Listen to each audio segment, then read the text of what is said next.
Hi, I just wanted to create a quick video just talking about a bit of an insight into schizophrenia and what it is for me.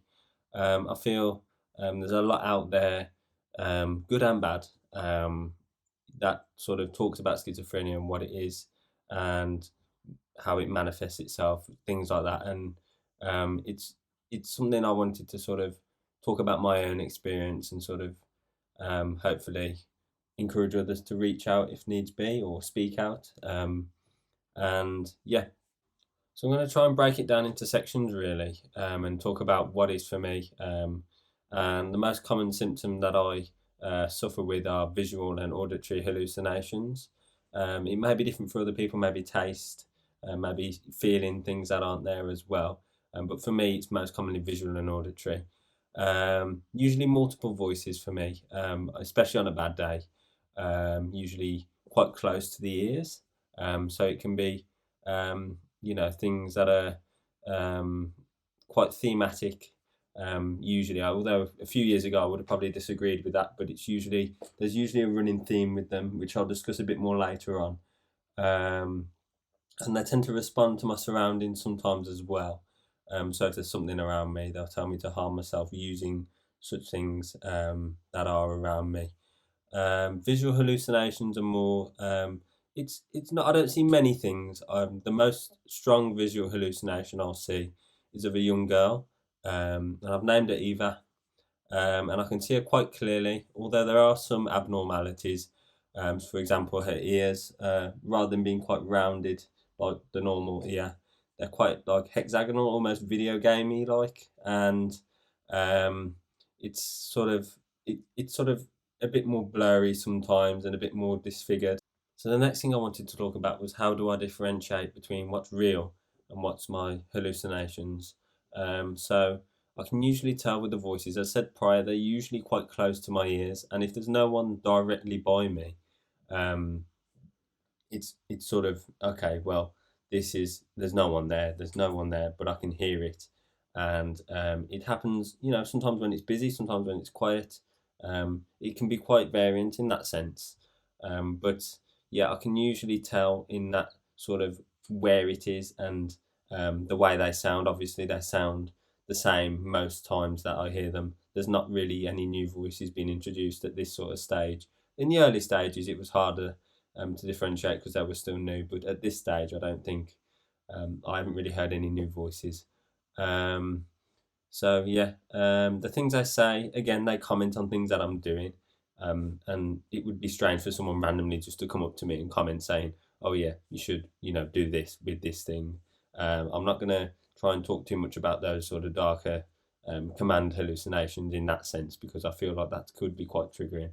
But they say things such as I'm poisonous. Again, the themes that reoccur signal to me that I'm hallucinating usually. Um, and they intertwine with my thoughts a bit. So usually they are related to my thoughts. That's also another way that I can think, well, okay, this is what I'm thinking, this is what I'm feeling. They are linked to that. Although, again, 4 to 5 years ago, I would have probably not really agreed with that. I would have been in a different headspace. So, yeah, that's sort of some ways I differentiate. With the visual hallucinations, um, it's much more obviously the things that aren't as realistic on them on the so like the ears that I mentioned earlier, or anything, or if it's just a bit of a distortion in reality in the sense that you're seeing things that are a bit blurrier or seeing things sort of shift and move that shouldn't move, like a window, for example, that moves. Things like that is usually how I differentiate. The other thing I wanted to say about how I distinguish between reality and what's hallucinations is that I sort of noticed that things like Eva has been quite with me for quite a while now, and she hasn't, aged or looked any different. She always looks the same, for the most part. I mean, she displays different emotions. Sometimes that possibly could reflect on what I'm sort of feeling, maybe. But yeah, it depends to be on circumstantial on how she reflects emotions, whether they're related to me or not. I'm not 100% sure at this point. Um, but yeah, so things like that. There is giveaway telltale signs, which can help you differentiate things that aren't quite normal.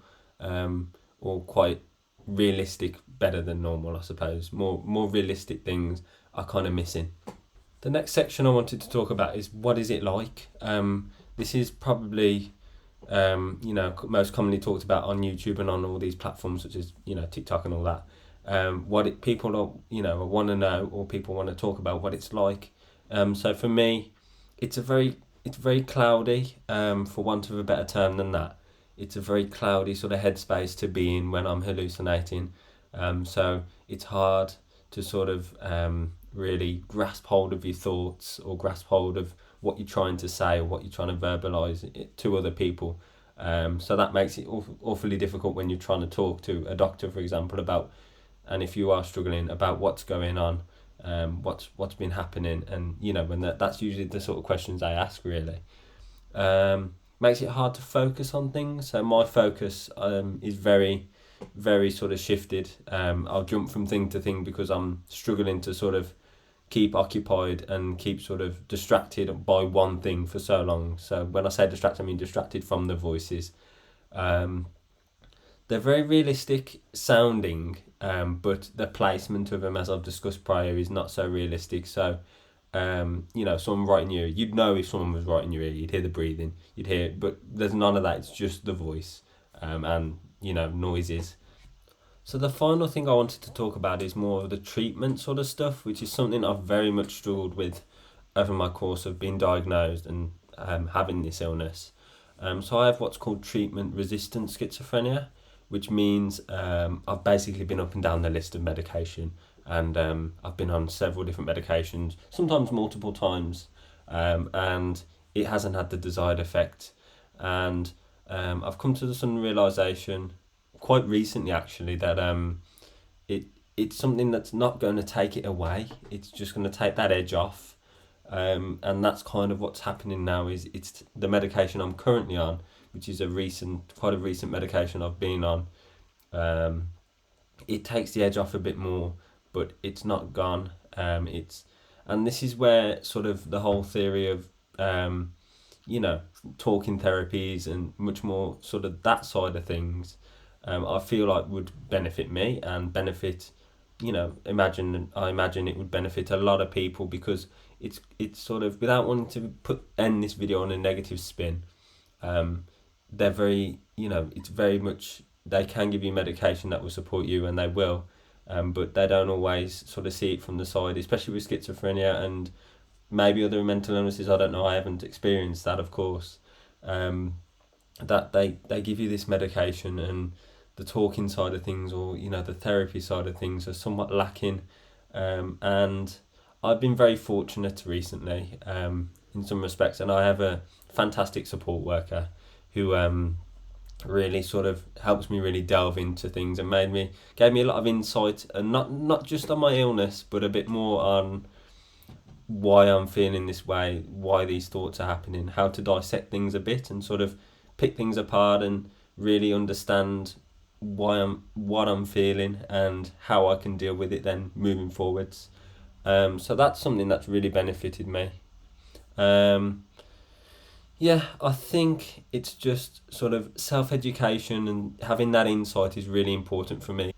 Also, sort of being able to share thoughts and write them down, whether that be in forms of poetry or writing down in my personal sort of book, if you like, and just really sort of getting thoughts out written down, because my speech, as you can probably tell by watching this video, that is super cringe, by the way, it sometimes doesn't come to me straight away, and sometimes you need to get it out before you lose it, and that's why I'm looking at the side here. I've got notes. I've got things written down. Everything for me that makes sort of total sense is usually me writing stuff down. Not that I'm not a very that's probably a symptom maybe. My conversational skills are brief and limited. I like to think sometimes that maybe I'm okay at having conversations, but they sort of I'm quite happy to sit in silence, and sometimes, well, silence for the most part. And I'm quite happy to sit there and just, you know, think about what I'm going to say. Some people can think faster and they've got a faster processing time. That's something I've always really sort of struggled with is processing what I'm trying to say. It just takes me a bit longer. I'll still get there, but yeah. And that's it really. That's all I wanted to share. I can't think of anything else. So if anyone's got any ideas, comments, or anything they want to sort of put across, feel free. It's a bit of a strange one, but it's something I wanted to try. And if it goes well, I might continue doing. Who knows? Thank you.